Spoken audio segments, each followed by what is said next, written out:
Coming to the post operative care, కన్ను ముట్టకూడదు. ఏ cloth తో పడితే ఆ క్లాత్ తో అస్సలు ముట్టకూడదు. మీకు వెట్ వైప్స్ అనేది మేము రాసిస్తాము, use those wet wipes only. And కంటి చుట్టూతో తుడవండి, కంటి మీద అస్సలు ప్రెషర్ పెట్టద్దు.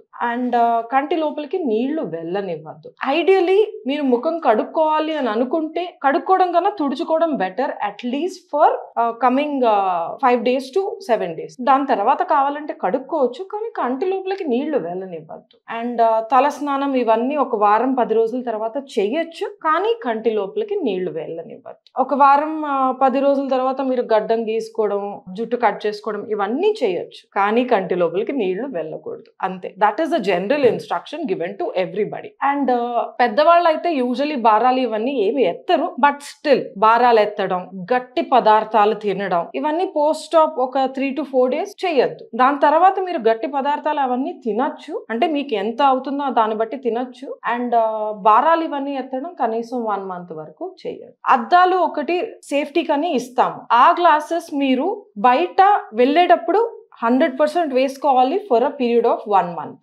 ఇంట్లో ఒక వారం తర్వాత మీరు తీసేయచ్చు, ఎందుకంటే ఇంట్లో పెద్ద దుమ్ము ఇవన్నీ ఉండవు. మనకి బయటకు అనేవి దుమ్ము ఇవన్నీ ఉంటాయి కనుక మనకి ప్రొటెక్టివ్ ఐ గ్లాసెస్ మేము ఇస్తాము. అది మీరు 1 month కంపల్సరీ వేసుకోవాల్సిందే బయటకు వెళ్ళేటప్పుడు. Going back to work, depends upon your work routine. ఏదైనా లైట్ వర్క్ అంటే మెడికల్ షాప్ లోకి వెళ్ళి కూర్చోవడము, లేదా పచారీ కొట్లో జస్ట్ లెక్కలు చూసుకోవడము ఇవన్నీ అనుకుంటే మీరు అద్దాలు వేసుకొని ఆఫ్టర్ 10 days వెళ్ళిపోవచ్చు. లేదు స్క్రీన్ టైం ఎక్కువ ఉంటుంది మీకు అని అనుకుంటే కనీసం ఒక 15 days వరకు రెస్ట్ తీసుకోండి.